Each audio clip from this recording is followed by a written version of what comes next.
Good evening, everyone. Time for another silver update. We're looking at the 4-hour chart on NetDania, netdania.com. I'll provide the link below. This silver, we're rallying decently out of a forming kind of descending pennant flag formation. So we're looking to rally up into this 40 area and take out this resistance that we've been fighting for a while.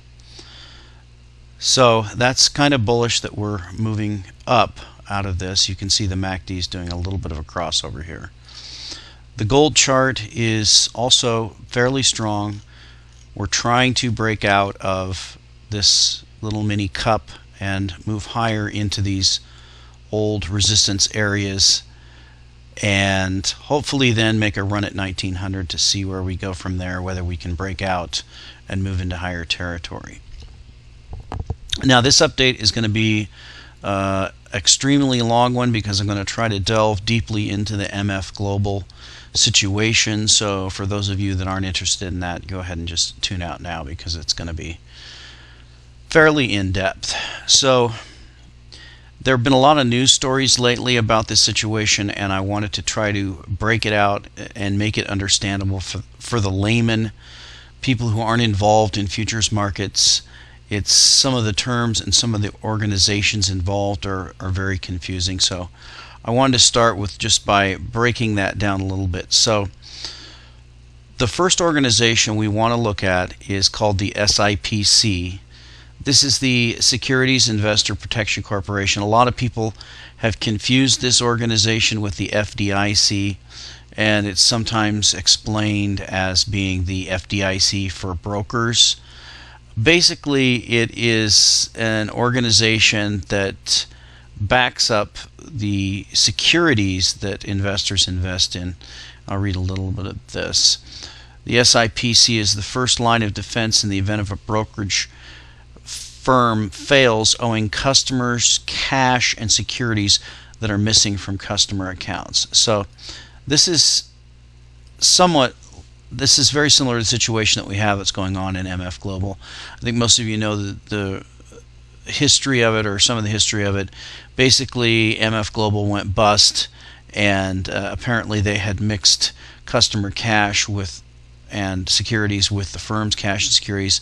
Apparently they made a very large bet on euro bonds, and that went the wrong way, and they went up in smoke, and now we've got about $600 million investor monies that are missing. So this first organization, the SIPC, I want to make it clear that people understand the SIPC does not cover these types of losses.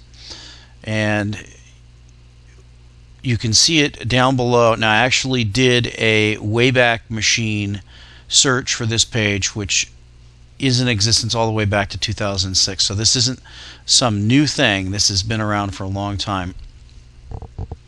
And they explain it here where they talk about investments protected by the SIPC. The cash and securities such as stocks and bonds held by a customer at a financial trouble brokerage firm are protected by SIPC. Among the investments that are ineligible for SIPC protections are commodity futures contracts. So this is going to be the clause that gets the SIPC out of this situation. They're not going to be involved at all unless in portfolio margining accounts and defined as customer property under the Securities Investors Protection Act. And they talk about fixed annuities and currencies. So the SIPC is pretty much out of this mix. That's pretty much just guarantees for people who invest in stocks and bonds. Now the next group I wanted to look at is the one that's really, I think, is going to end up being at the very epicenter of this thing and probably taking most of the fallout, is the Chicago Mercantile Exchange. Now it's actually called the CME Group, but I wanted to read you the history of briefly the Merc, as it's called, so that you can understand what has happened recently with that. The Chicago Mercantile Exchange, often called the Chicago Merc or the Merc, is an American financial and commodity derivative exchange based in Chicago. The CME was founded in 1898 as the Chicago Butter and Egg Board.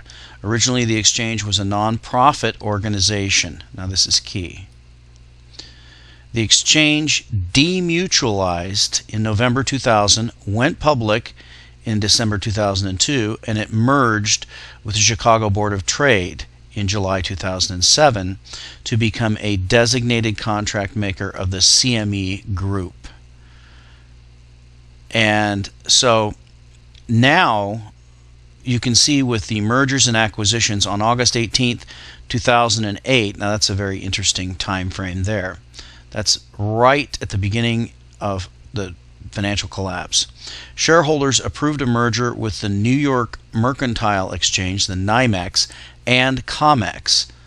The Merc, CBOT, NYMEX, and COMEX are now markets owned by the CME Group. So this is now a private group, and this is going to be key here when we start to talk about regulations.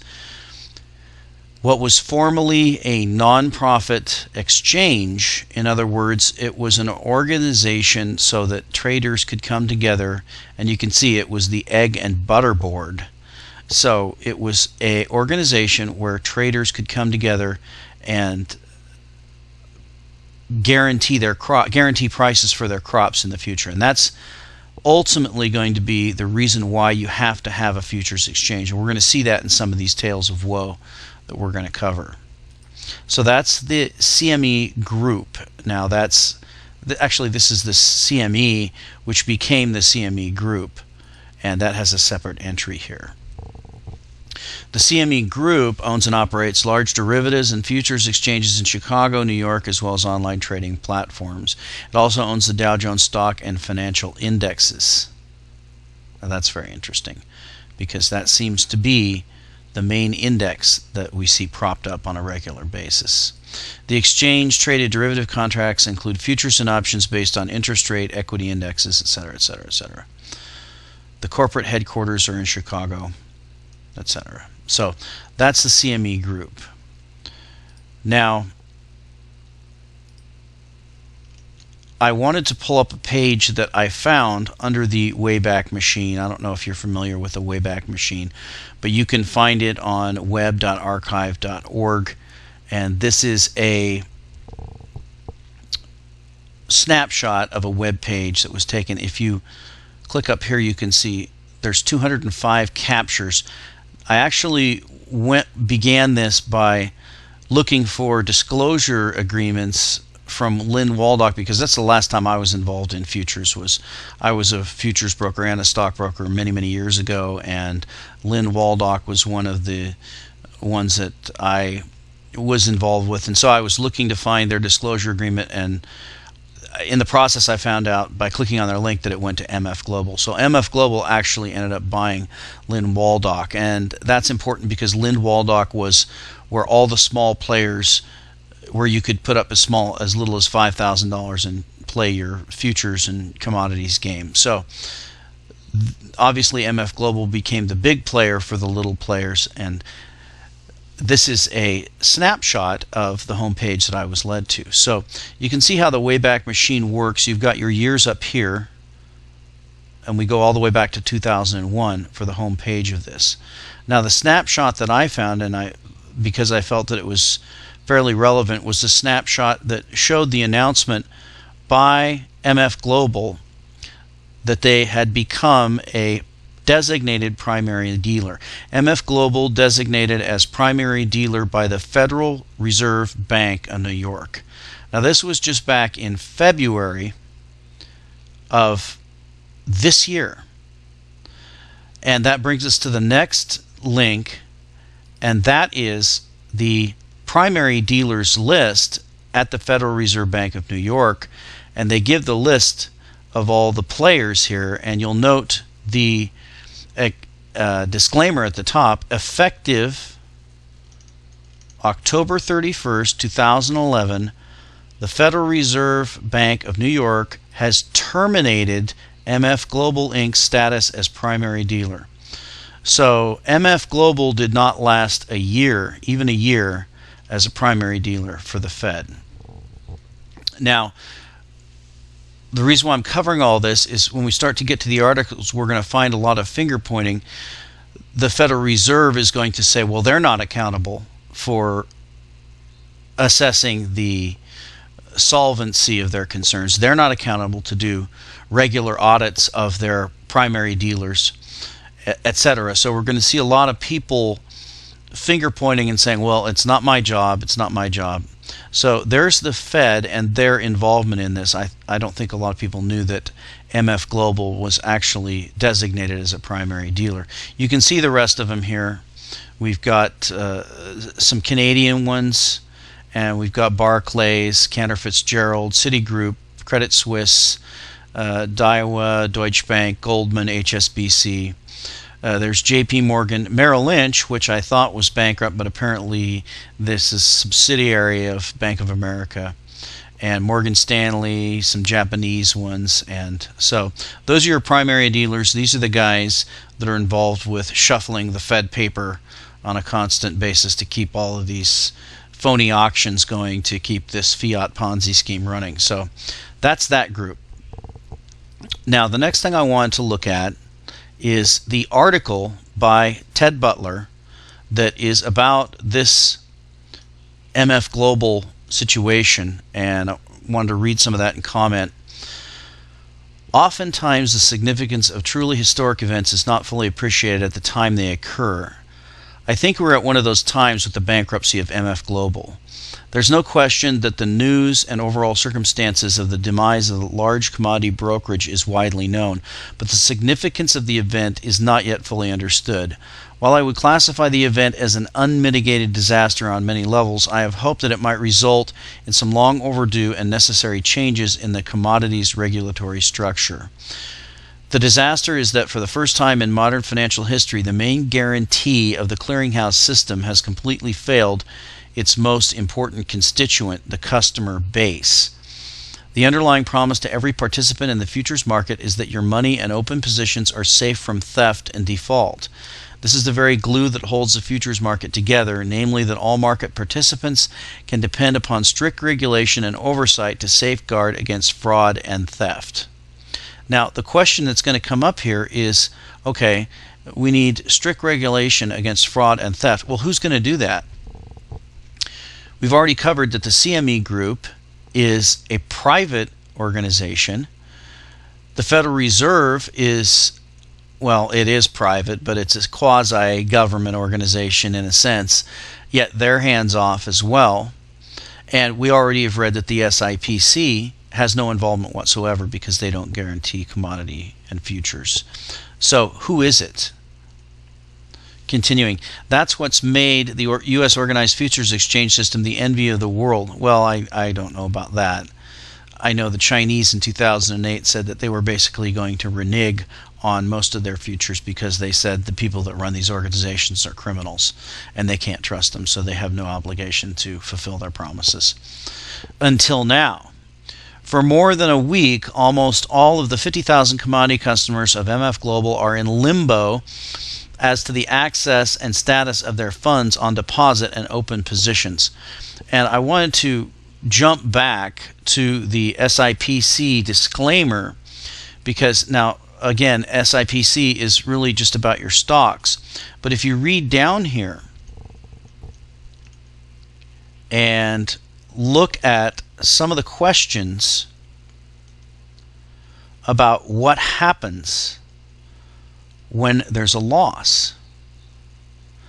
Most customers, how quickly can I get my investments back? Now that's people who hold stock and bonds. The answer, most customers can expect to receive their property in 1 to 3 months. 1 to 3 months. So that's the SIPC. When the records of the brokerage firm are accurate, deliveries of some securities and cash to customers may begin shortly after the trustee receives the completed claims forms from customers, or even earlier if the trustee can transfer customers' accounts to another broker-dealer. And that's the issue that's coming up with MF Global, is the transfer of these accounts, some 50,000 accounts, to new brokers. Delays of several months usually arise when failed brokerage firms' records are not accurate. It is also not uncommon for delays to take place when the troubled brokerage firm or its principals were involved in fraud. I don't know how we're going to claim that there wasn't fraud in the MF Global case, considering that they mingled customer accounts with the firm's accounts and then placed these risky bets on euro bonds. So I think you're going to see fraud there, and then you're going to see probably even more delays. But again, this doesn't even apply because this is the SIPC and it does not cover futures.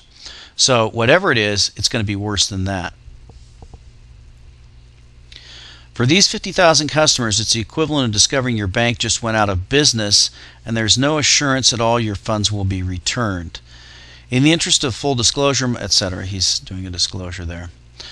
Let me cut to the chase here and pinpoint the real problem, the CME Group. So it's clear that Ted Butler is going to point the finger at the CME Group. Others are going to point the finger at the CME Group. And the CME Group's response on this is kind of interesting. The last that I've read is that they're going to pony up $300 million, but they're not going to pony up the entire $600 million. They're going to wait and look. And their claim, I believe, is that since there was fraud involved, that they're not obligated. So anyway, again, more finger pointing. I know I have continuously criticized the CME, even calling it a criminal enterprise on many occasions, but in truth, I may have understated the case. Yes, I would agree that the immediate cause of the MF Global bankruptcy was MF Global itself, but what turned into a disaster of unprecedented proportions was the CME Group.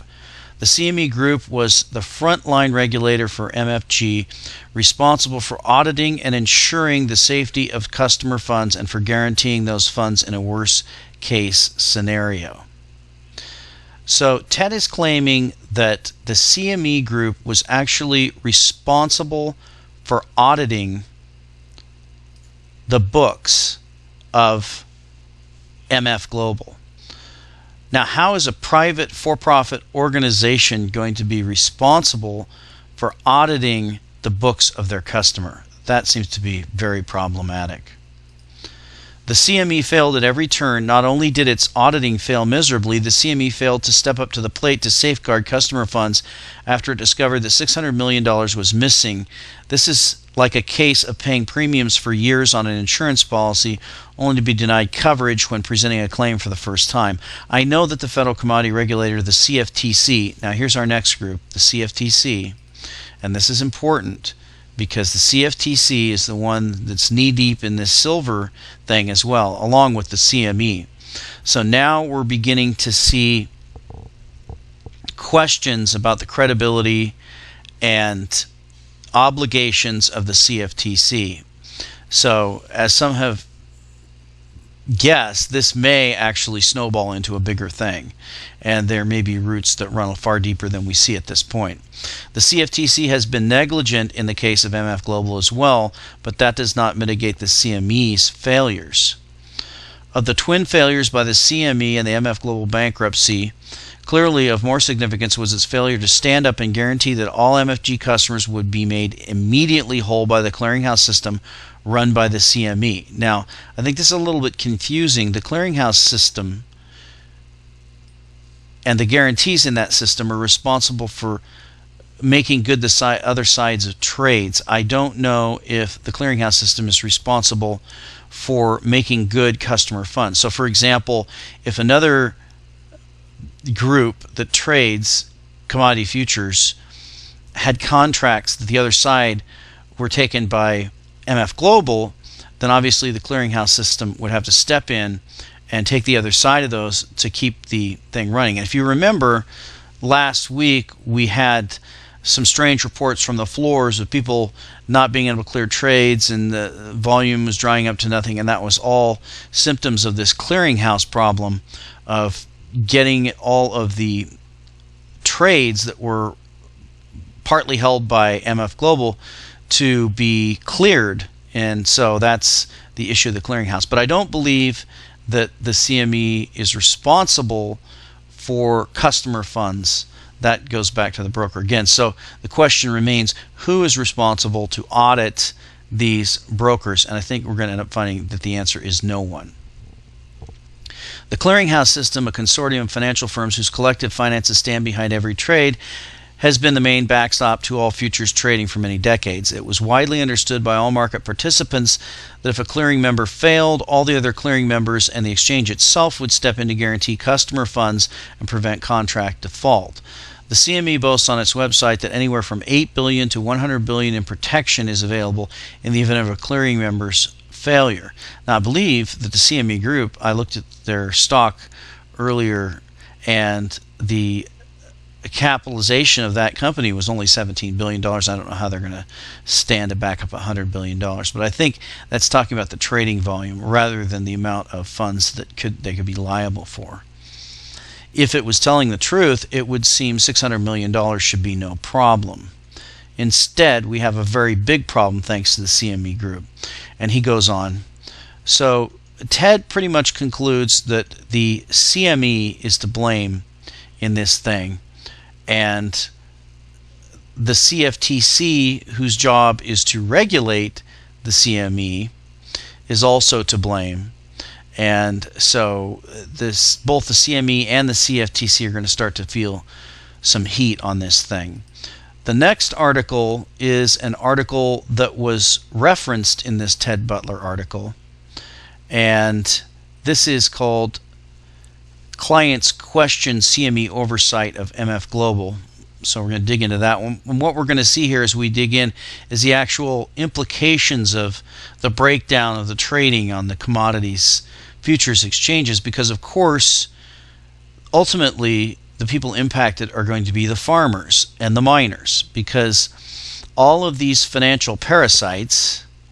Now, I'm not a person who knocks speculators, because I believe speculation is liquidity that is necessary for markets, and I don't knock shorters as long as they have what they're borrowing that they're selling, as long as they're not naked shorters. So I'm not saying that these brokers or these people, and by the way, over 1,000 people were laid off with this MF Global collapse.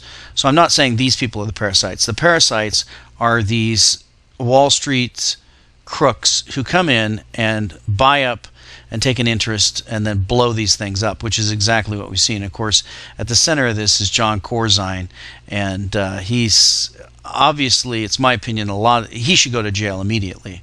But a lot of these people need to go to jail. And we've seen with 2008 that none of these people ever go to jail. So the situation is just getting worse and worse, and now the situation is going into the commodities and futures markets, and it's not just Wall Street, and it's not just the banks, it's everything. So this actually impacts farmers and miners, and we're going to read this. Futures trading, which caters to farmers as well as to hedge funds, was left largely untouched when lawmakers took on Wall Street after the financial crisis. But a light regulatory hand is now being called into question after the collapse of MF Global, the brokerage firm run by John Corzine until last week. As regulators hunt for $600 million in missing customer money at the firm, many clients are aiming their anger at one of MF Global's primary regulators, the CME Group. For decades, commodities and futures trading firms have been largely policed by the exchanges themselves, where they trade, setting up potential conflicts of interest. These profit-making exchanges, now, as I pointed out, that was not the case for over 100 years. They were not profit-making exchanges. Like the CME Group, oversee the very futures firms they rely on for business, a self-regulatory system unlike that overseeing the Wall Street banks, which contend with armies of federal regulators. Well, a lot of good that did us the last time. Some farmers that used MF Global to protect themselves from the price swings of their crops are losing faith. Quote, "You do business with these places and you just assume they are fine and reputable," said Brian Egbrecht, a third-generation grain farmer in Montana. "It's a scary time for farmers. Who's to say what's going on with the other clearinghouses?" The CME says the missing money at MF Global is an isolated incident and does not warrant an overhaul of the exchange's regulatory powers. other industry insiders said there had not been problems with the group's regulation in the past. Quote, the self-regulatory structure since our founding has been a hallmark of our safe and stable markets. It has served our markets users well and continues to do so. Anita Liskey, CME spokeswoman, said in a statement. I wonder if she's referring to their founding back in the 1800s or if she's referring to the privatization just in the recent 2000s. Quote, no one has a higher interest in making sure the members don't fail or cause a loss to the clearinghouse and other members of the clearinghouse than CME Group. So is that why you didn't verify that MF Global wasn't commingling funds? Customers of MF Global who use the CME's exchange say it has done little to help its cause. Many are furious that they were frozen out of trading by the CME on the day MF Global filed for Chapter 11 bankruptcy. Traders on the floor of the exchange scribbled down the prices for trades they felt they should have been able to clear to keep records of their losses. Quote, price and time are extraordinarily important, and the CME knows this, said John Elrow, a principal at BTR Trading Group, which did business with MF Global. I don't even know if you can calculate the loss. The tentacles reach out into just about every type of commodity. Some have also raised questions about whether the CME should have noticed the missing money, since ensuring that customer accounts are segregated is its responsibility. The frozen funds mean some business owners, like Daniel Ward, may struggle. Quote, the loss of my actual money, $86,000 and $1,800, is seriously impeding the day-to-day operations of my family-owned business. Mr. Ward, the owner of True Metals Group, now that's interesting. So here's a metals group. Are these guys delivering to end users? Are they delivering to the people who make blanks or smelt things? We don't know. But it's interesting. You can see how this can impact the metals market. Said it in a letter to the trustee overseeing the bankruptcy, quote, this is unfair to persons like me, small business owners who depend on modest futures accounts to hedge risk. And that's, of course, what the miners use as well. Federal regulators, including the Commodity Futures Trading Commission, are searching for the missing $600 million, and the CME is helping to sort through the process. Well, I would suggest that you might want to look at some of the offshore accounts that John Corzine has. You might be able to find a little bit of that money there. It was charged with regulating the side of the business where the money was determined to be missing. Quote, we are cooperating with all authorities on their investigations of MF Global, said Ms. Liskey, the CME spokeswoman. On November 2nd, the exchange issued a harshly worded statement that blamed MF Global, saying the firm might have transferred client money, quote, in a manner that may have been designed to avoid detection, unquote. A serious violation of Wall Street regulations. What regulations?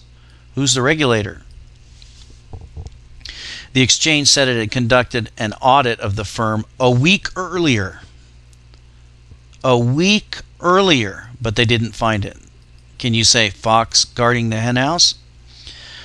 But the last large-scale audit the CME conducted was in January. The last-minute review it cited in the release was a spot audit, said a person close to the CME who did not want to be identified because of the investigation. Now, this is very interesting. So the CME conducted an audit in January, and then in February, MF Global became a primary dealer as designated by the New York Fed. Then, on Halloween night, MF Global files for Chapter 11 bankruptcy, and the New York Fed withdraws their primary dealership. Interesting. The CME verified that customer money was in the right accounts at outside banks on October 26th. This person said MF Global filed for bankruptcy on October 31st. A number of customers say that the CME should cover the $600 million in missing funds that has gummed up the bankruptcy process. The exchange can then ensure that the accounts are properly transferred or unfrozen. At least $2.5 billion in MF Global's $5.4 billion in client funds was with the CME at the time of the bankruptcy. Quote, "It's time for the executive team at the CME to save its business and do the right thing," wrote Glenn Jekyll, a managing member of Traxion Partners with about $1 million trapped at MF Global, in a letter to CME board members. Quote, "As it stands now, the MF Global debacle represents every single deep-seated underlying fear that commodity investors have, that their money will be frozen in a commodity firm meltdown." Reached by phone, Mr. Jekyll said it was not just the CME's reputation that was at stake, but the entire futures business. Quote, "Think about what happens in this business if I don't get my money back," he said. "What are the chances of me putting any significant money into commodities again?" While traders and others can find new business or opt out of the markets, farmers may not have that luxury. For many, participating in the futures market is as necessary as tilling the land. Quote, "You can't gamble on your whole crop. That's why we use these markets. That's why they're very important to us," said Mr. Egbrecht, the Montana farmer. Quote, "There is a lot of risk out there, and we're the end users of that risk, and we end learning about it the hard way." 10 years ago, Mr. Egbrecht, whose ancestors were homesteaders on the land he now farms, had scarcely used futures or option contracts. Now much of his business depends on them. Looks like Mr. Egbrecht will probably need to go back to the way he was doing business 10 years ago. The market allows him to lock in a price to deliver his winter wheat at a future date. He says that these contracts protect him from the volatile price swings that can batter the commodities markets. The volatility has tracked the boom in the futures industry, which has grown exponentially over the last decades. Now, here's what we're hinting at. We have a couple of themes running here. The first theme is the government crackdown on speculators. And, of course, the government and liberals always consider that speculators are bad. What they never mention is the fact that if it weren't for speculators, there wouldn't be anybody to take the other side of this farmer's trade. So, but you can see that, and we saw it with the run-up in the oil price, that they were blaming speculators for the rise in the oil price, which, if you understand markets, in a free market, that's ridiculous. If a speculator is driving up a market price, then all we have to do is wait for the main supplier, which is the farmer or miner or driller or whoever it is, to just dump the commodity on them and crush the price and lock in a very high price. So obviously, in a true market with true supply and demand and true price discovery, speculators have no impact except to push the price one way or another for a brief time. Now, of course, in the silver market, we've seen the speculators have resulted in suppressing the price of silver, but these actually aren't the speculators. What they are fake hedgers, which are the bullion banks who are pretending to sell something that they don't have. The speculators, on the other hand, are the silver long speculators who are getting their heads handed to them every time there's a contrived or rigged CME margin hike based smackdown, which takes their money away from them and hands it over to the Wall Street bank. So that's an issue that is coming up, is this idea of how the speculators are behind everything. And it's just like blaming capitalism. You see on Occupy Wall Street crowd, they blame capitalism for the problems that we have. Well, actually, what they should be protesting is socialism, because it's socialism that's got us to this place, because it's government interference in markets that's caused these problems. I'm not talking about government enforcing regulations. There's nothing wrong with government enforcing regulations, just as there's nothing wrong with government enforcing contracts or government making sure that you keep your promises or things like that. I'm talking about government interference in markets, such as buying and selling of stocks, commodities, bonds, futures, etc. So that's an issue that's coming up now. It's going to come up a lot in the future as they try to crack down on quote-unquote speculators. The futures and options market set a record of 22.4 billion contracts last year, a 650% jump from 2000 levels, according to the Futures Industry Association, a trade group. The CME has been at the center of the growth.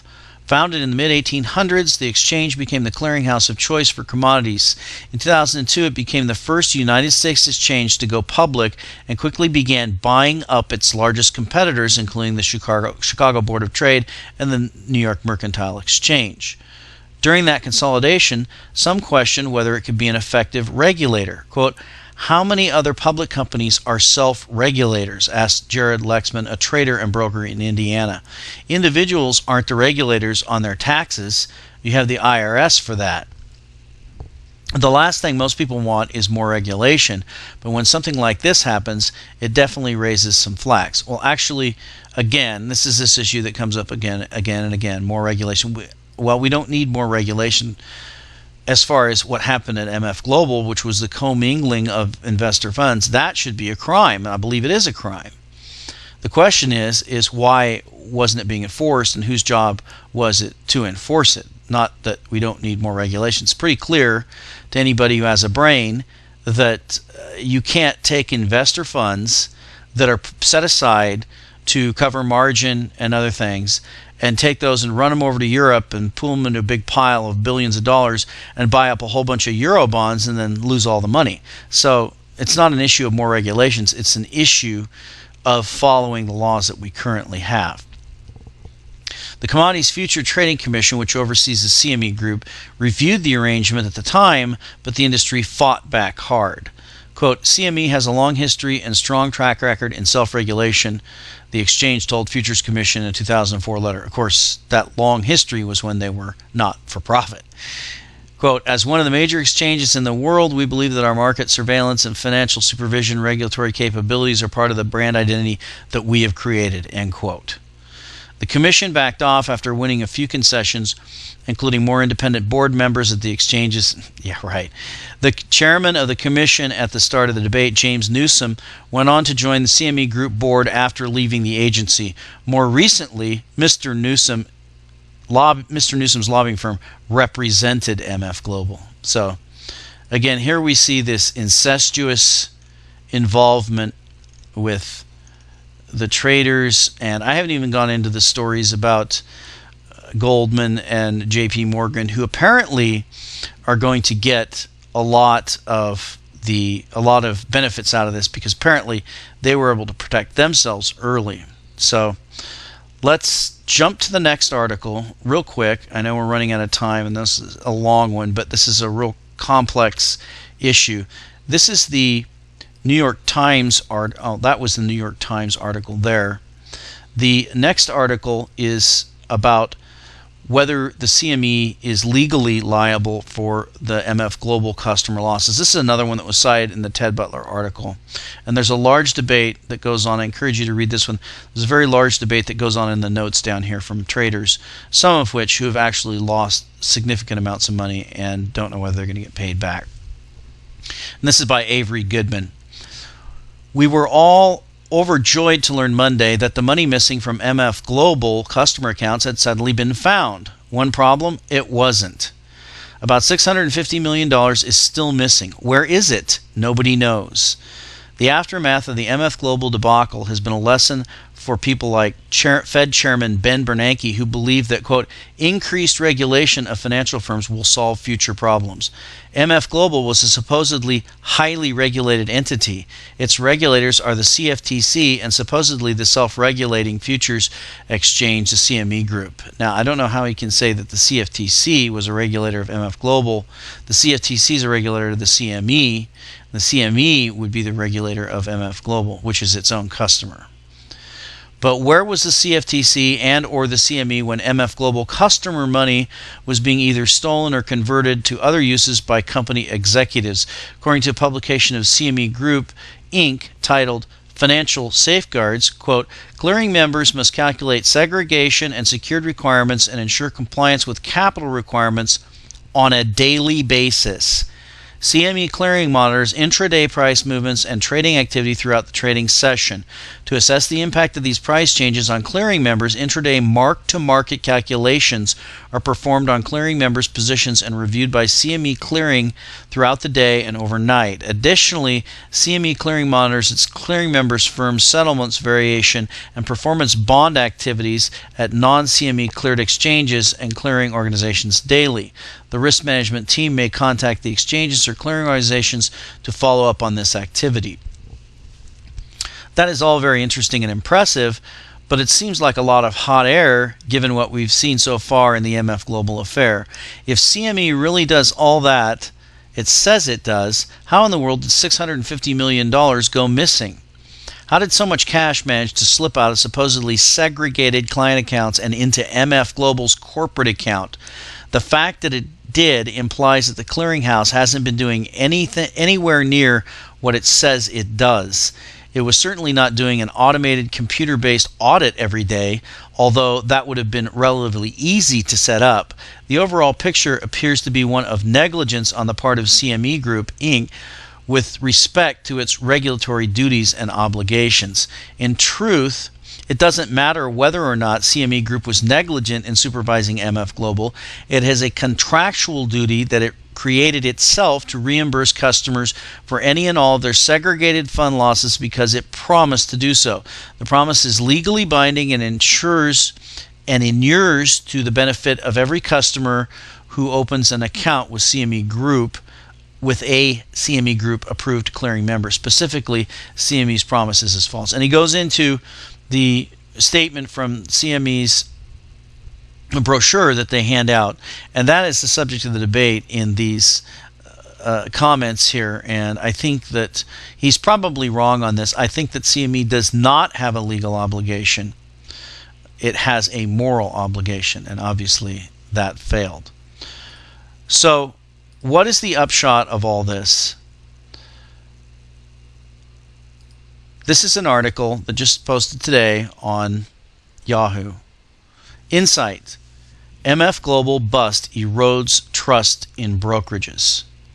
And I think that is going to be the upshot. And I'm going to, at the end of this, I'm going to ask why. And I think there's some questions we need to wonder about of what's behind all this and why this was allowed to happen. This is by David Henry, David Shepard, and Matthew Goldstein. Reuters: almost 2 weeks after the bankruptcy of commodities firm MF Global, customers at rival firms are all asking the same question: how safe is my money? MF Global's collapse is confronting clients across the industry with a harsh truth that while their accounts may be termed segregated, that does not mean they are off limits from trouble at a commodities futures firm, much less backstopped by any government insurance fund. MF Global revealed to regulators during its October 31st bankruptcy that it was short perhaps $600 million in customer funds, money which the firm was supposed to keep in segregated accounts maintained under a raft of laws and regulations. The concerns among investors have reached such a pitch that futures exchange operator CME Group announced late Friday that it will provide a guarantee for $300 million of the missing money in the MF Global case. Quote, "I've lost a good deal of money already over this. Now I'm a big boy who should have known better with over 25 years of experience in the futures industry, but what they were doing with client funds is to me outrageous," said Stuart McClellan, an independent trader from Norfolk in the United Kingdom who previously worked for Schroders in London. McClellan has more than $110,000 tied up in MF Global, which he doesn't know if he'll get back. Quote, "Using the excess collateral in clients' funds to trade is not illegal, but to my mind it's immoral." Now that's news to me. I would be shocked if it is legal for these brokerages to take excess funds in their clients' accounts and trade with them. That unless it, maybe he's referring to a day trade, I don't know. He says there's a huge risk, obviously. Futures commission merchants, as brokers in the industry are known, have always been allowed, with certain restrictions, to invest customers' so-called excess margin or the funds in their accounts over and above the collateral required to maintain trades. The brokers then book any profit for themselves. Now that's very interesting, because if you've ever had stock account or commodities account, you know that they'll tell you that if you deposit I believe it's $10,000 minimum for a T-bill or any kind of treasury, you can actually, if you own that treasury outright, you can place the treasury in your account and you don't have to put up the margin. In other words, the treasury itself can act as margin. So the reason why that is because treasuries are considered as good as cash. So effectively, you are able to trade with the money is backed up by a treasury. Now, the reason why that's interesting is because apparently what MF Global was doing was betting on European treasuries. That's basically what they are. And you can see that that blew up. So this is kind of a hint at how safe sovereign debt really is. And obviously, sovereign debt is not as safe as a lot of people think it is. Segregation simply means that customer deposits can't be mixed with the firm's own money or used to cover firm expenses. They must always be available for customers to trade with or withdraw at a moment's notice. Now, how's that possible? How is it possible that you can trade with their money, but then it has to be available? It sounds like it has to be a Ponzi scheme for that to be the case. In other words, customer segregated money isn't some big cookie jar for the firm to dip into when it's short on cash. Quote, "That is what's so shocking about MF Global's situation," said Michael Greenberger, a former director of the Division of Trading and Markets at the Commodity Futures Trading Commission, now a law professor at the University of Maryland. If that stability is not present, people will not want to go into what is already a highly volatile trading environment. Keep that in mind. That's what we're going to be getting at here, that people are discouraged from investing in these markets. Now, with each passing day that missing money has not been found, there's a growing concern that MF Global may have abused its legal latitude with the segregated customer accounts. The fear is that MF lost the segregated funds in bad trades or used them illegally to meet other obligations.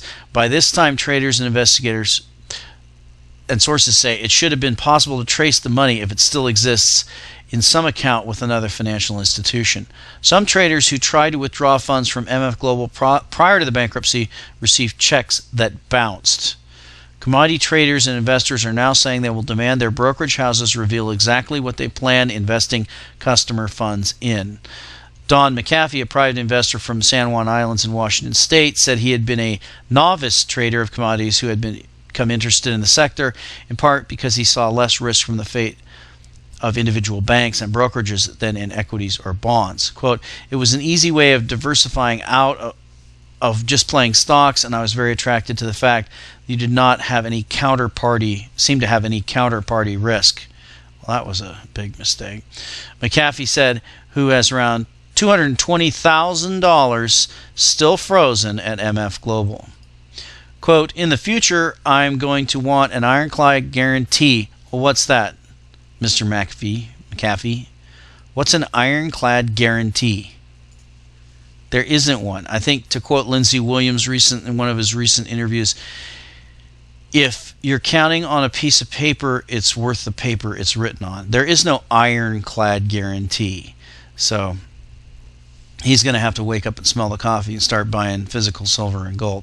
"In the future, I'm going to want an ironclad guarantee that my account is fully segregated, and if it's not, I need to know that it's most being invested in U.S. Treasuries, not commercial paper or foreign bonds." Pressure mounts on rivals. Brokers at rival firms who had perhaps hoped to benefit from the disappearance of one of their fiercest competitors are fielding endless calls from concerned customers and fearing a run on their own accounts. Quote, "I'm getting calls from people wanting to know if this could happen again, if I can give them proof that banks I'm dealing with are okay and that their money is safe," said one broker on the floor of the Chicago Board of Trade on Thursday, who asked not to be identified. Quote, "That's never happened to me before. There's a lot of fear," he said. Other traders said they were looking to spread their accounts across multiple brokers. Boy, that's smart. To limit their risk while watching friends and colleagues locked out of the market over the past 2 weeks. Others said they were looking into insuring their funds. Sounds familiar? Like mortgage-backed securities. The failure to free up clients' funds quickly after the bankruptcy was further undermining faith in the safeguards in the commodities market, said Michael Mack Frankenfurter, co-founder of commodity trading advisor Cervino Capital Management, LLC in Beverly Hills. Quote, "There's unintended consequences of systemic risk evolving in this situation. It's not about what needs to be done going forward. It's about what needs to be done immediately to save the industry." And I'm not going to read any more of this. You get the point. So the big issue we're looking at here is whether or not you can trust your money invested at these futures and commodities firms. Farmers obviously have to do business with these people, but speculators don't. They can take their money and go elsewhere. And so the question is, why are they doing this? Why are they allowing this to be the case? After reading all the comments and the articles, it seems that there's something strange going on with the CME. It's almost like the CME is committing suicide here. And why would they do that? It doesn't make any sense. So there's obviously something else at the base of this, and I think it may have something to do with a coming war on speculators. They're going to blame everything on speculators. Now, of course, when we look at the silver market, the speculators, as far as these paper prices are concerned, they're actually our friends because they're the ones that are buying silver. And what is this going to result in if it turns out that the government and the CFTC and the CME and these other groups are not willing to enforce the laws that exist, specifically about commingling of funds, and also make sure there are ironclad regulations, probably non-CME regulations, possibly government regulations, but who are you going to trust? If that's the case, and they're not going to do that, then aren't they pretty much declaring war on quote-unquote speculators and making it impossible to speculate on these markets? And if that's the case, perhaps that's what's behind this whole thing. Do they want it to be that there are no speculators in these markets? After all, the last time we had serious run-ups in commodities prices, we heard nothing but the blaming of speculators. So perhaps that's what's behind this. I don't know. All I can tell you that is the lesson learned from this is that if it is not physical silver and gold, then it's just somebody else's promise, and likely sooner or later you're going to end up getting burned and you're going to end up with nothing. And we'll talk to you next time.